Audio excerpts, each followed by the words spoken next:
మమ్మమ్మమ్మమ్మమ్మ మామయ్యది Anantapur, అల్లుడేమో పోరంబోకు. Cut చేస్తే పోరంబోకు అయిన అల్లుడిని మామయ్య 4 లక్షలు సుపారీ ఇచ్చి నరికించి మరీ చంపించాల్సి వచ్చింది. నరికించేంత కోపం మామగారికి ఎందుకు వచ్చింది? ఆ అల్లుడు చేసిన పోరంబోకు పనులేంటి ఇప్పుడు తెలుసుకుందాం.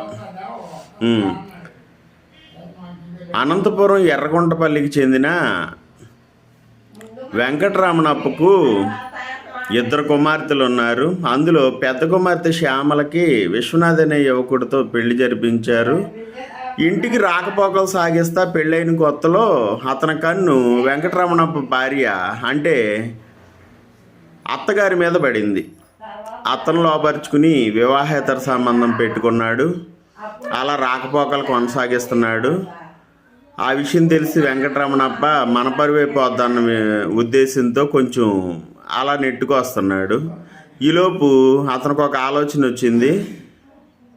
ఇప్పుడు పెద్ద కూతురు పరిస్థితిలోనే ఇలాంటి దరిద్రుడికి ఇచ్చాం, చిన్న కూతురు జీవితం నాశనం అయిపోద్దని చెప్పి ఒక మంచి సంబంధం తీసుకొచ్చి వెంకటరమణప్ప తన చిన్న కూతురికి పెళ్లి చేశాడు.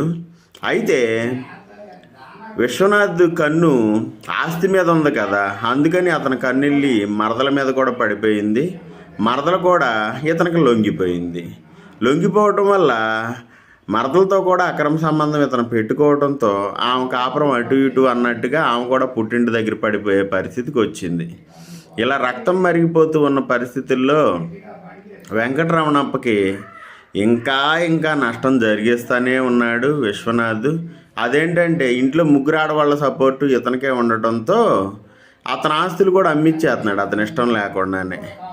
ఇక ఎంతకాలం ఓపిక పడతాం, అతని ఓపిక నశించిపోయి తన స్నేహితుడికి తన బాధలన్నీ చెప్పి 4 లక్షలు సుపారీ ఇచ్చి ఒక చోటకు నమ్మకంగా రప్పించి చంపించేశాడు అన్నమాట. ఈ విషయంలో నేను ఎక్కడా కూడా మామను తప్పుపట్టే స్థితిలో లేను.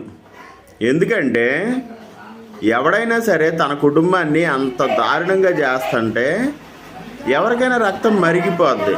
ఎందుకంటే నువ్వు పెళ్లి చేసుకున్న భార్యను వదిలిపెట్టి భార్యతో సంసారం చేస్తానే అత్తతో అక్రమ సంబంధం పెట్టుకున్నావు. తల్లితో సమానం, పెద్ద తప్పు. మరదలో చెల్లెలతో సమానం, ఆమె కాపురానికి అడ్డుగా నిలబడి ఆమెతో అక్రమ సంబంధం పెట్టుకున్నావు, ఇంకా పెద్ద తప్పు.